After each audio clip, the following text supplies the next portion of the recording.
Assalamu alaikum wa rahmatullahi wa barakatuhu, brothers, sisters, friends, family, non-Muslims, Muslims, apostates, non-apostates, Jews, Christians, and everyone that may be watching. I hope you are doing well. So today I'm going to be speaking to you guys about something that has been a very controversial topic in our news recently. ITV airing a program speaking about apostasy in Islam, disgusting Muslims, going around in Bangladesh, killing people, slitting their throats in the middle of the street, this jungle justice. Where is this coming from? It's absolutely crazy. Just have to interject here, as this description makes it sound as if the ITV documentary Exposure Islam's Non-Believer simply discusses violence towards apostates in Bangladesh. Now that did play a large part in the discussion of the documentary, but was in no way its whole. The documentary actually discussed apostates from a number of nations, as well as rates of disbelief in several others. Also, why didn't you just say fellow human beings? Much more direct, much less effort. We're going to be speaking about this topic in a very concise and consecutive way, if I understand what those words mean. So this recent program was speaking about people who have apostated. They had a few apostates in the program who have left Islam due to their own decision. And I would just like to highlight one thing. From all of the people that I have met, any apostate, any of my friends that have actually met apostates, every single person, even in this program, that I have observed, has actually not had one intellectual or rational argument about leaving Islam.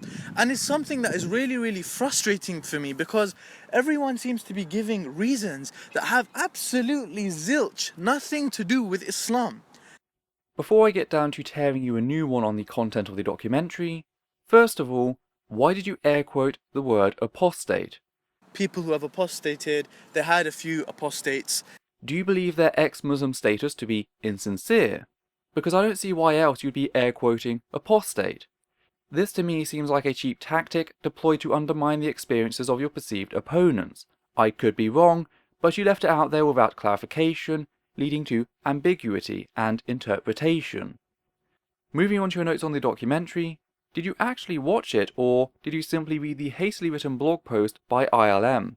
Because you open with the exact same point, which isn't an issue, except for the fact that the documentary did not touch on the reasons for leaving Islam.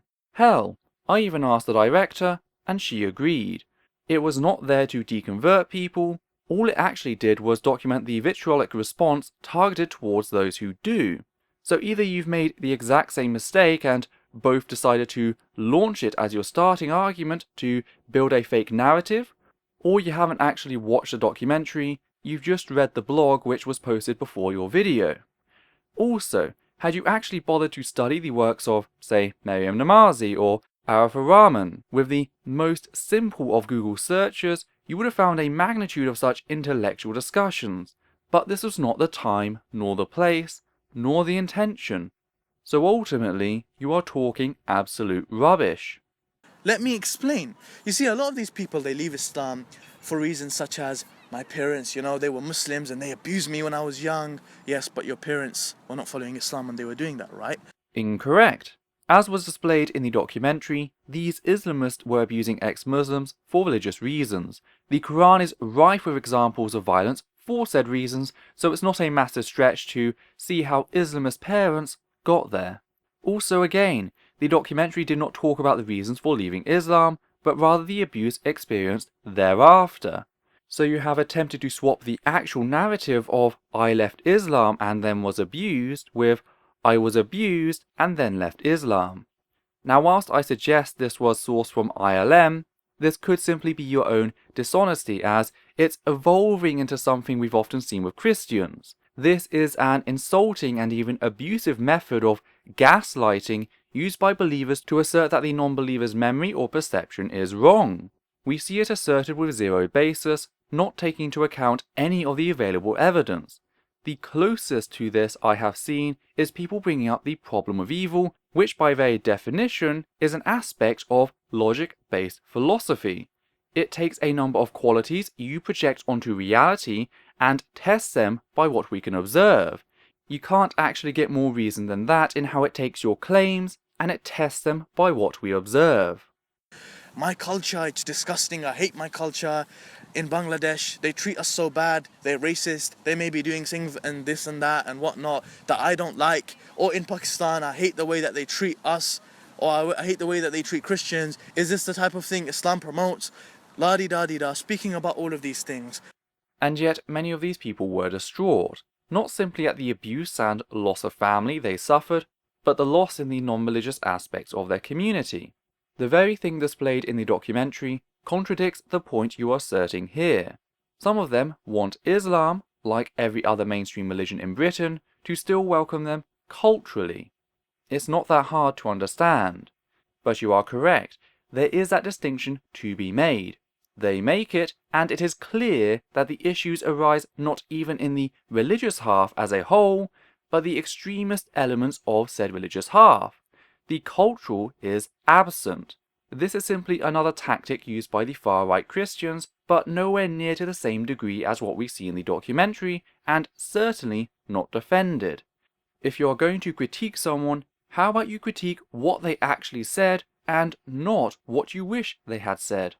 But my question to every single apostate, whether you're watching this or you're not watching this, is have you actually ever sat down and thought rationally instead of thinking emotionally about your decision to leave Islam? You see, a lot of these reasons equate to me, for example, as doing something like me judging Christianity based on the way British people behave. I mean, if I was to say to you guys, I hate Christianity because a lot of British Christians, they behave in a disgusting way, they do certain things that I really, really don't like, and you know what, I was abused by a British Christian when I was younger. If I said that to you, you would say to me, but Musa, that's not really a fair thing for you to say because you're judging a whole religion based on your emotions, based on something that happened to you when you were younger. This is just a mess of fallacy and assertion. First of all, you couldn't judge Christianity by England because England is not a Christian nation, is not dictated by Christian laws, and the typical self-described Christian has about as much scriptural knowledge as a herring. But as for your rather condescending question, I would like to hand over to Arif, who is one of the participants in the documentary itself. First of all, Musa is a product of Islam in a foreign soil, adapted to Western life. He's grown up in UK, inside an Islamic bubble, where Islam cannot be as violent as it wishes to be. However, his head seems to be full with Islamism consumed from various so-called Islamist scholars who themselves are product of modern-day Saudi Dawah ministry and its $1 billion of investment. At the end of the day, he's just a hybrid. And when a hybrid decides to judge what goes on inside another distant country of which he knows very little about, you get ignorant videos like that one. Nevertheless, he asked whether we've sat down on a chair and thought about this living Islam business rationally or logically. Well, if you knew how Bangladesh works, you might not have asked such silly questions. We Bangladeshis are not like Pakistanis. In 1971, Bangladesh was founded on secular values by kicking out Pakistan. I can bet you know nothing about that part of the history. If you're interested, here's a video link to a short history lesson.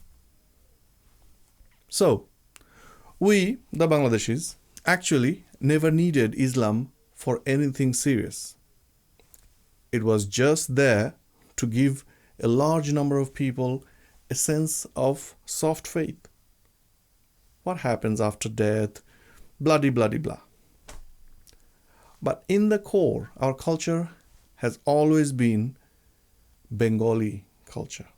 You know, the culture that your so-called Islamist scholars would call Bidwat or un-Islamic. Yeah, we never bothered about the Saudi version of Islam, not even the Pakistani version of Islam, as if there's any difference between them. So, leaving Islam was never an issue in Bangladesh. We had a huge number of Nastik, Baul as part of our population. However, during the 80s, when Saudi Wahhabi money had started to sneak in through madrasas, Islamic NGOs into Bangladesh, we witnessed a resultant synthetic rise in Islamism. And Bangladesh was not isolated from the rest of the global jihadism rise either. So, some of us, in your words, murtads, started to question why we need Islam and when we already have such a rich, fulfilling culture. And that's when the fight began between us, humanists, and Islamists. For a Bangladeshi, we really don't need Islam for anything. Unlike you, who has a fabricated identity crisis and has to resort to some form of lack of culture infused through his parents and then reinforced by the new age Saudi Dawah activity. Not a real evolved culture. And the resulting emptiness is now filled with none other than more emptiness from Islam. And that's why the phrase leaving Islam is such a terrifying prospect to you. And you have to sit down and rationally think at least 5 times a day as to why you should stay inside this Islamic fake bubble. I could go on, but don't want to make you sad. End of the day, I know why you say these things and I empathize with your situation. A lot of these people left Islam at the age of 13 to 14. My logical question is, did they understand what they were doing at the age of 13, 14? See, when you're young, when you're 13, 14 years old, you don't know what you're doing, man. When I was 13, 14 years old, I was doing some crazy stuff.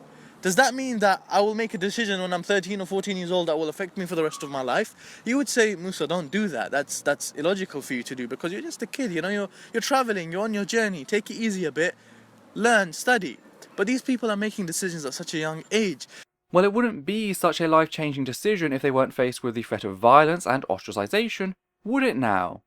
This fact perhaps reveals a great deal about fundamentalist Islam, how it operates, and the fear these methods are based upon. If there truly were no compulsion, why wouldn't many a Muslim family acknowledge their child's absence of belief and simply pray in private for their return? Why must Islamists set out to make examples, not simply of apostates, but of any individual critical of Islam, or even supporting anything said Islamists view as being counter to Islam? Apostate is thrown about like the black spot from Robert Louis Stevenson's Treasure Island to designate the accused, whether guilty or not, of non-belief to have them taken out. Now there may actually be something to your observation as a general rule of thumb. Evangelicals refer to what is known as the 4 to 14 window, the age range between which a child is old enough to hold the basic concept of God, and that in which a child is more passive and therefore more likely to accept something without argument. Once beyond this point, it becomes incredibly hard for them to convert someone. But I'm sure that's merely because their God is the fake God. Surely your God should have no trouble, no matter the age, and they should come flooding back. If not, perhaps you should ask yourself why that isn't the case. And of course, when I'm making this video, let me clarify something. I have love for humanity in general. This is not an attack on any person who has chose to leave Islam. Rather, it's a video that I hope actually triggers something in your mind which makes you think. If this video is making you think, it's done its job. That's the first point addressed, that please don't, use these emotional things just to leave a religion. It's not right. It's not rational. It's not something that makes sense. And as has been shown, this is not what's occurring. So could we please do away with the condescending straw man that declares a documentary which displays the abuses inflicted upon apostates by Islamists was supposed to be something it is not? This is akin to saying, well, that documentary on the Holocaust didn't logically break down Nazi fascism, it was all emotionally based. However, there is still an element to be reasoned out of this atrocity, as mentioned with the problem of evil, not to mention the very fact that human life matters to us. But to repeat, this documentary is not there to deconvert people. It is there to tackle Islamism, to pull the veil away and expose the harm it is inflicting for the world to see. The second point that I would inshallah like to address to all of you watching is, how many apostates have we had who have actually suffered this punishment that everyone seems to be talking about? Because everyone's talking about it like it's the main thing that Islam teaches. Come on, man, let's be fair, guys. Come off it, man. Making me all emotional. Damn. Well, that depends on how we break things down. If we are on about arrest and public executions, we are talking in the high hundreds to low thousands. If we are talking about physical and emotional abuse, hundreds of thousands, maybe even millions. If we are on about ex-Muslims living in constant fear of rejection because of the aforementioned examples, we enter several million or more. This was all illustrated by the estimated non-belief in Islamic nations such as Saudi Arabia and Pakistan in the very documentary you are talking about. You know, that thing you were supposed to have watched. One report estimated that there are 1.5 million atheists in Saudi Arabia and another 4 million in Pakistan. The internet and social media is doing to Islam what the printing press did to Christianity, because it's one way in which masses of people can connect with each other, can hear ideas that are taboo and forbidden. These are all members of the International Ex-Muslim Network. Their identities are hidden and their voices have been disguised because of the severe risks they face. We are existing everywhere in Muslim country. This is my passport. I am a Slovakian atheist. We have everything to lose. Despite you trying to suppress our voices, we're not afraid. I dream to live in a country where I can say everything in public without people trying to kill me. We will use our pen, our computer and internet in our resistance against extremist people. Just because we're silent doesn't mean we don't exist, and people need to remember that. So how you miss that is beyond me. Fact is, not every case needs to be one of the hundreds of severe cases that take place all over the world. The fear of this can be abuse enough. Sometimes the threat of violence is as bad as violence itself. The third point that I would actually like to address is this. You see, a lot of people, and it's very, very irresponsible of ITV to actually air a program that promotes such jungle justice that Muslims do not believe in. Let me explain. You see, a lot of people seem to be thinking that in Islam, if my friend, for example Ali, let's say he apostated tomorrow, God forbid, and he made that decision, they're making out like Islam says that I should go, slice his neck, boycott him, never speak to him again, and just, that's it, it's done. It's not like that. It's not like that. We don't believe in jungle justice in Islam. And in fact, for me to do that would be actually haram for me to do. This is something that needs to go through a court of law in an Islamic state. Is there any Islamic states around right now? No. So, come on guys. You know, you can't just see your friend in Bangladesh and start slicing him up. And all of the Muslims that are doing that, they're doing that in their ignorance. That's ignorant of them to do. That's not something that Islam teaches. Islam teaches us to go through a court of law, and the court of law makes the judgments. The Qadi makes the judgments. Not your uncle Zulfiqar sitting in his hut in Bangladesh. Come on, let's make sense. And yet this is happening whether you'd like to ignore it or not, and the documentary was extremely nuanced in separating Islamism and Muslim reformist. Sadly, the Quran being imperfect means that there has been a lot of scriptural sedimentation in form of hadiths and numerous schools of thought that have led to multiple understandings of the same passages. What this results in are situations like these where one group of fundamentalists use the normative groups as a shield to hide from critique. There is a distinction to be made. Does it come in true believers and not true believers like you attempted?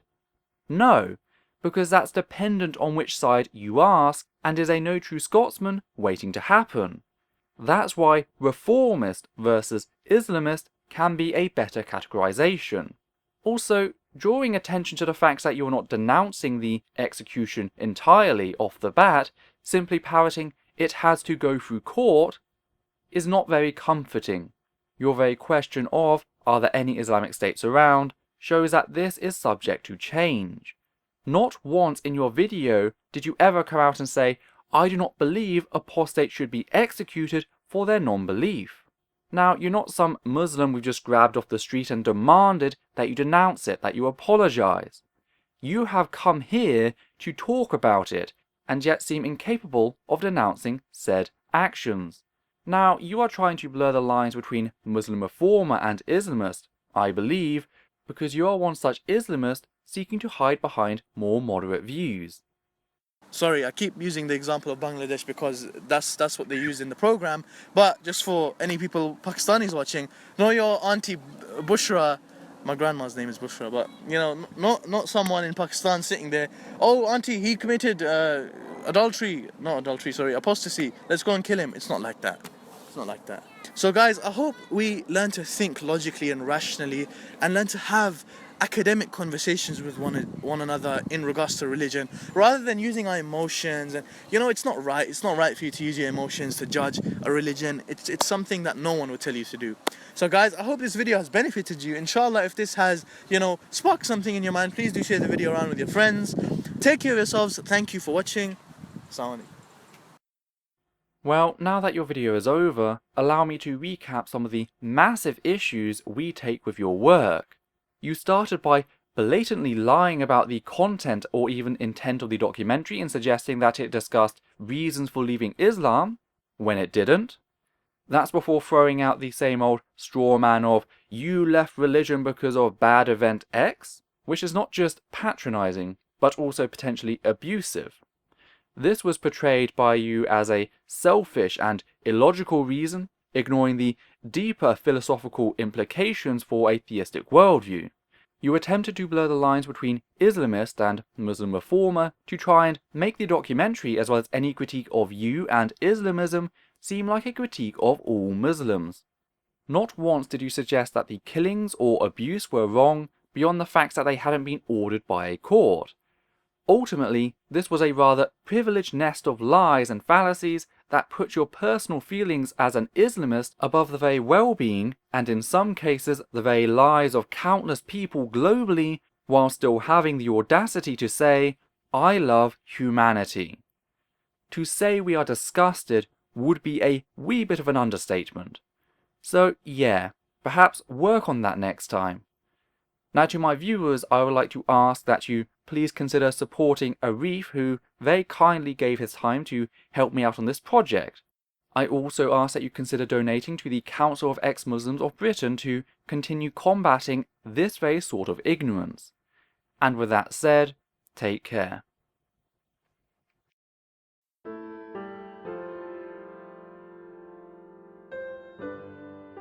There are a few things which I'd just like to add here at the end of this video. The first is a massive thank you to everyone who has ever donated to me via Patreon. Your fantastic support has given me the ability to keep this channel going, and I hope to continue producing content in the years to come. Secondly, I would like to thank anyone who has ever interacted with this channel. Your shares, likes and dislikes, as well as your comments of both approval and disapproval, have ensured constant feedback, allowing me to improve my work. Last of all, I would like to express my desire that you treat any of the people displayed throughout the video with respect. Whilst it is true that ideas do not demand respect, and there are many in fact which deserve reprehension, we must be careful on how we tackle said ideas in ensuring we are not simply targeting the person. In short, be the compassionate side of reason. So take care, and I'll see you next time.